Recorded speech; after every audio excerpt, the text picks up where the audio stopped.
Hello, I'm Anthony Catlow, Project Manager at TTM Healthcare. If you're watching this video, that means that you've applied for a job within the NHS through our agency. The reason for this video is to go through the NHS Job Application Form section by section to show you how to fill this in and to maximise your chance of success at the interview stage. It's extremely important that you have as much detail as possible within the application form, as it's the first point of contact that you'll have with the NHS interview panel.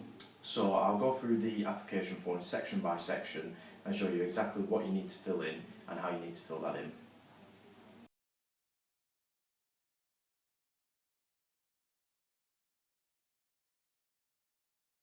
Okay, so the NHS job application form is broken down into 16 pages, and for the purpose of this video I've broken that down into 4 sections, which is personal details, education and employment history, and supporting information, which is probably the most important part of this application form, and finally references.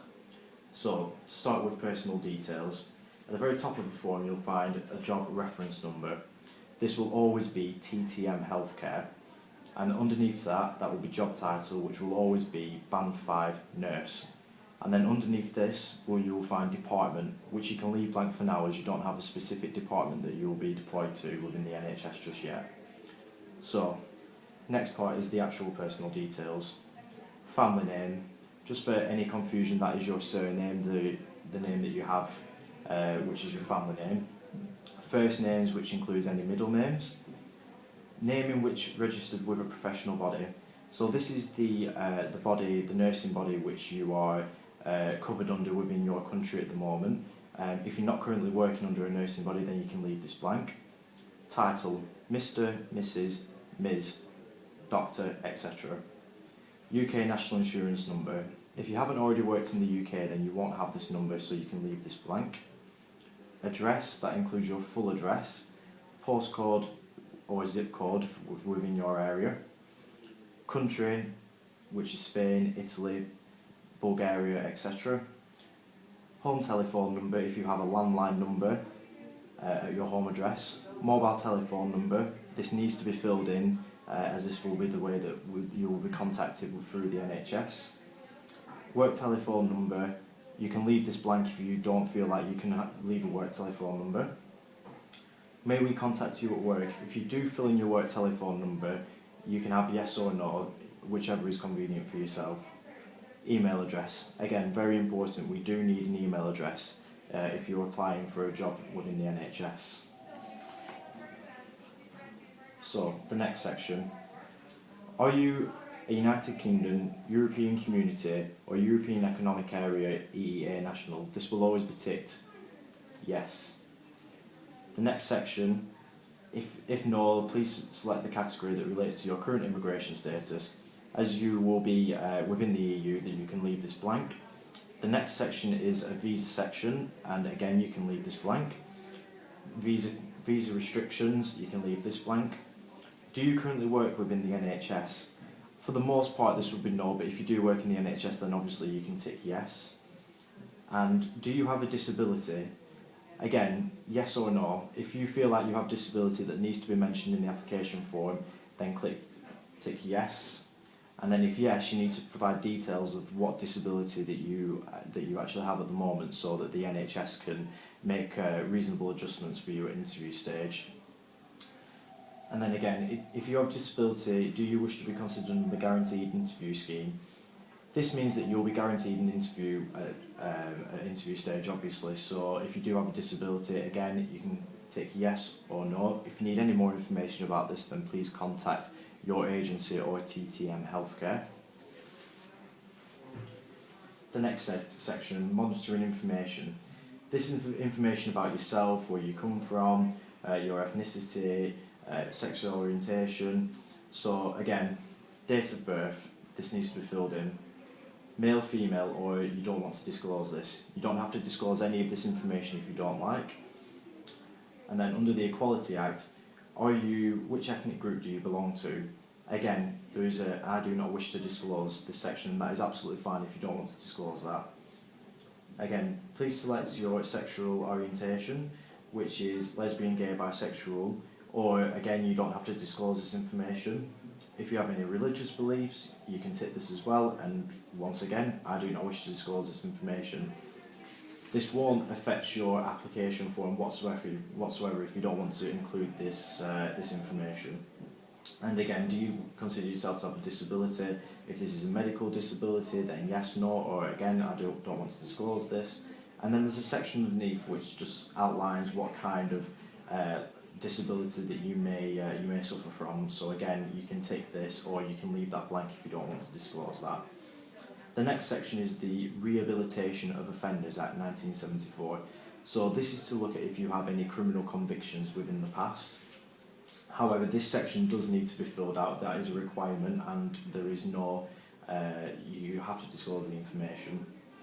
So, are you currently bound over, or do you have any unspent convictions by any court or court-martial in the United Kingdom or any other country? So that covers any country within the world. So if you do have a criminal conviction, you must state what that criminal conviction is here. And again, further down this form, are you currently bound over or have been convicted of any offences by courts in the United Kingdom or any other country? Again, this is the same question, but just under a different act within the United Kingdom, under a different law. And you have to disclose any convictions that you may have had previously within your country, or any upcoming convictions that you may have. And again, you need to detail this on this section here. And again, has your name appeared on the Protection of Children's list, or have you ever been referred to the Independent Safety Authority for consideration barring against the children list? This means if you've ever been convicted of an offence against children, and again, you need to pick yes or no for this question.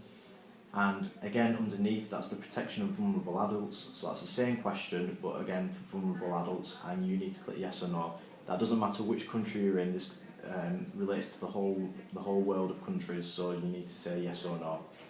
And then again, finally, if you are a relation to the director or a supervisor within the NHS, you need to state that relationship here. For most of you, that will be no. But again, if you do know anyone and you are related, then that needs to be filled in. Okay, and the final section now is, for personal details, is your signature, name and date. The signature is just to say that the information you provided is correct to the best of your knowledge. And again, this needs to be filled in, this isn't optional. And then underneath is, where did you see this vacancy advertised? And this will always be through an agency. So that will be other, and then agency should write underneath. And in particular, TTM Healthcare. And that is the personal details section. And next we'll follow the employment and previous education section.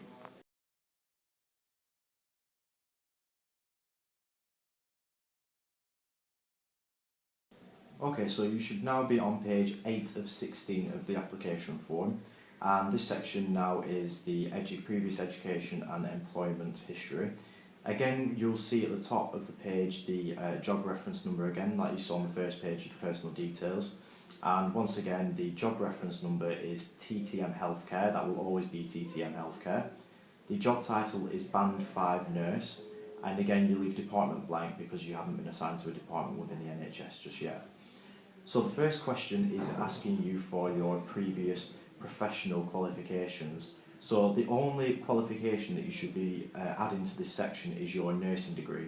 So under subject and qualification, that should be the name of your nursing degree in the country that you're in at the moment, the place of study, so which university or college that you attended, the grade or result of your degree that you undertook, and the year that you graduated with that degree certificate. It's very important that all 4 parts of this are filled out correctly. So the next section is training courses attended. So maybe if you have been employed currently, you may have been to a first aid course or a manual handling course, or you might not have attended any training courses at all. So The course title will be, for example, first aid or manual handling. Training provider will be the company that provided that training for you, so that could be the hospital that you're working at the moment or an external provider. The duration will be how long the training course lasted, so that could be a day, that could be 2 days. And the date completed, so that would be obviously the date that you received the certificate from that training course. Again, you may not have attended any training courses, so you may be leaving that section blank. The next section after that is the membership of professional bodies. So this is very important now. This is asking you about the your NMC process at the moment and whereabouts you are with your NMC process. So we've highlighted here the sections that are most relevant to yourself. So please indicate your professional registration status if relevant to this post. It will be relevant to the post that you're applying for as a nurse, as you need to be NMC PIN to work in the United Kingdom. The first one that you may have to tick is, I have current UK professional registration. This means that you've received your PIN from the NMC, and if you have, then you need to tick this section. And then the next part is UK professional registration required and applied for. So this means that obviously the NMC, you require NMC to be NMC pinned, and you've started the application process, so you've sent off your forms and you're waiting for the NMC to get back in contact with you. Again, if that is relevant to you, then you must tick that. And then the last one is the UK professional registration required but not yet applied for. So if you've just applied for this post recently and you haven't started your NMC pinning process, then you'll tick this box here. Okay, and if you have ticked one of the first two boxes, which is I have current UK professional registration or UK professional registration required apply for, you'll need to look at this section here. If you have your PIN, then you will need to fill in this section. So professional body will be the NMC. The membership or registration type will be your PIN. And then the membership registration PIN will be the actual PIN number that you write down here. And then the expiry renewal date, renewal date of your NMC PIN. And then next section, if you're applying for a post that requires professional registration, then you need to fill in this section. So this will be for everybody, you will all need to fill this section in. So the first question asks, are you currently the subject of a fitness to practice investigation or proceedings by a licensing or regulatory body in the United Kingdom or any other country? So this means if you are a nurse currently at the moment and you've been reported for a form of misconduct to your regulatory body in the country that you work in, then you must say yes. If not, then you can say no, that's fine. The next question, have you been removed from the register or have conditions been made on your registration by a Fitness to Practice Committee or the licensing or regulatory body in the United Kingdom or any other country? This section means that you have been removed from the register of the current nursing professional body in your country at the moment. If you've been removed from that register, you must click yes, tick yes, and if not, then you can say no. And if any of the above applies, so if you ticked yes for each of these, then you need to give details on the restrictions of your practice at the moment, or if you've been removed from the licensing body in your country. Okay. The next section is your employment history. Again, this is very important as all these sections need to be filled out. As you can see, there are previous employers and we need 5 details of previous employers on this section here.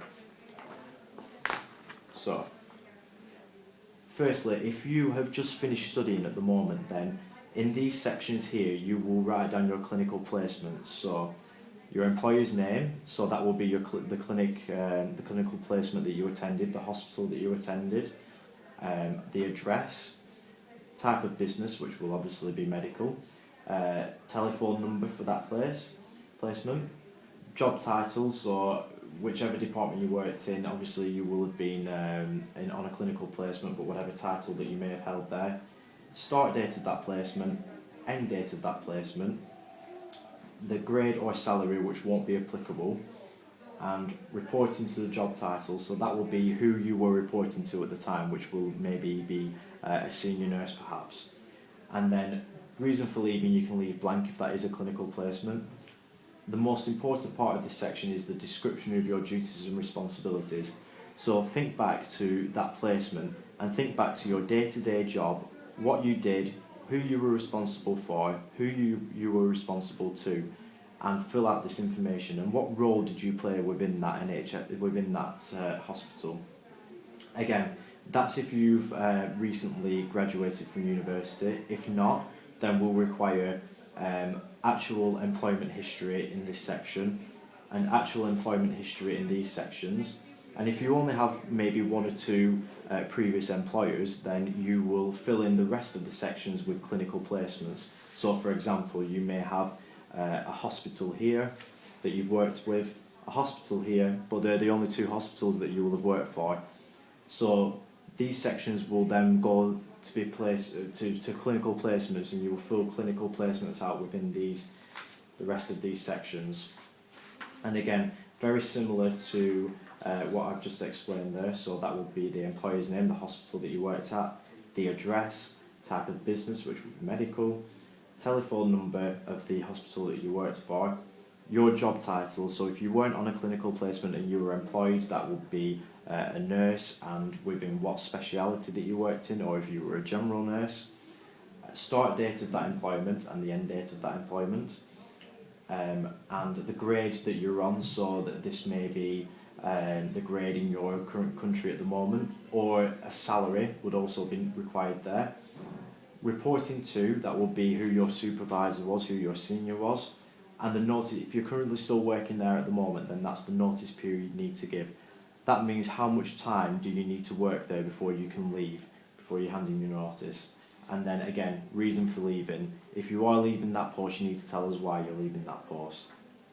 So the way that this works is you need to start with your most current employer to begin with, and then your previous employer, and so on. Okay. And then the final section of the education and employment is please add additional employers' information on a separate sheet, which is if you have more than 5 employers, then you must add them onto a separate sheet. And then the very, very final section is if you have any gaps within your employment history, please state these below and indicate what you were doing within these periods. So if you did experience a period of unemployment, then you must write this here in this section, and you must explain that if you were unemployed, what you were doing at the time, if you attended any additional education courses, if you were voluntary working, you must explain what you were doing with your time between employment there. So that's the final section of the education and employment, and we'll now move on to the supportive information section.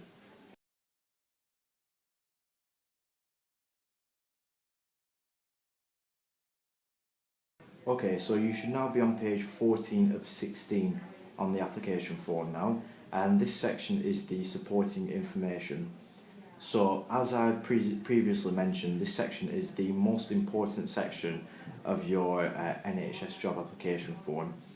This section is a way to provide information about not just your previous experience, but why you became a nurse, what attracts you to the UK, why you should be chosen for the position, the skills and experiences that you have already, and what you like to do in your spare time as well. This is a real chance to sell yourself to the interview panel. It's the first form of contact in which the NHS panel can see you as a person and your personality. And again, I've just written down some points here. These are a bare standard minimum of what you need to put into this application form. So, why did you become a nurse? Before you chose to be a nurse, what attracted you to this profession? What makes a good nurse? What makes you a good nurse? That should be filled in. What attracts you to the UK? So, from the country that you're in at the moment, why do you want to leave that country? What is it about the UK that sets it aside from every other country that you may wish to work in? And why should you be chosen for this position? So you're applying for a Band 5 nursing job. What makes you different to the rest of the Band 5 nurses who are applying for this position?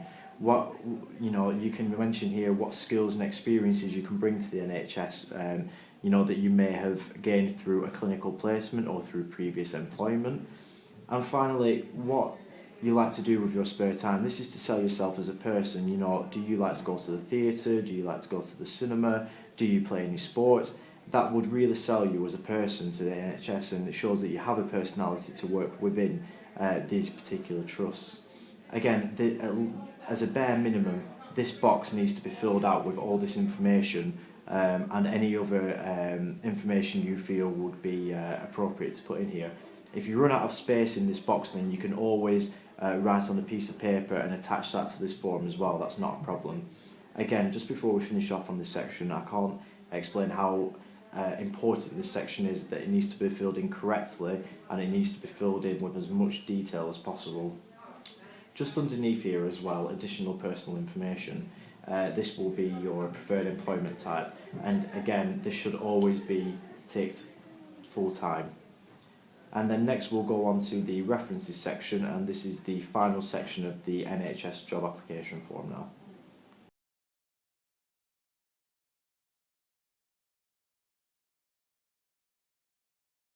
Okay, so you should now be on the reference section of your NHS job application form, which is page 15 of 16. For the references, we need a minimum of 2 references to cover a period of 3 years. So, for newly qualified nurses, this means that you will have to obtain a reference from your college or university tutor, and they must have known you for a 3-year period in a professional capacity. So that means that, again, I'll just reiterate, that's 3 years in a professional capacity. And then what we recommend for your second reference is that you choose a senior member of staff who you were on a clinical placement with, who could provide you with a reference. If it's in employment at the moment, then we need to see references from employers covering a 3-year period. So any employers, if you've been employed 4 times within the last 3 years, we need a reference from every single one of them employers. And again, that will need to be your senior within the place that you've been employed, whether that be a hospital or any other profession. If you have only been employed, say, once or twice within the last year, then we will need references from a college tutor also to cover that 3-year period. So, just to reiterate again, that's a minimum of 2 references. It can be more, covering a 3-year period. And the way that we fill out the reference section is the first name and surname of the senior member of staff who will be providing the reference, their title, so that's Mr, Miss, Mrs, job title, so that could be senior staff nurse, or that could be your college tutor if it's a college tutor you're applying with, the address of the workplace, so the hospital or location where you worked with that employer, postal code or zip code if applicable, country, their telephone number, so how we can contact them directly if that is possible, a fax number, their email address, very important that we have their email address, their relationship to you. So as I mentioned, this person who is providing the reference must be in a senior capacity to yourself. It can't be a friend or a work colleague, it has to be someone who is senior. And can this referee be contacted prior to interview? So for applicants who are newly qualified, that should always be ticked yes. But for applicants who are currently employed at the moment and you're providing a reference from your current employer, you may tick no for this section, but we will be contacting them after the interview process if you are successful. So that's now the NHS job application form complete. There should be enough information in your application form now to secure you a successful interview. If you have any questions or need any more details about the NHS job application form, then please contact the agency who you applied with, or failing that, then don't hesitate to contact us at TTM Healthcare. Thank you for watching this video, and we wish you all the best success at interview stage.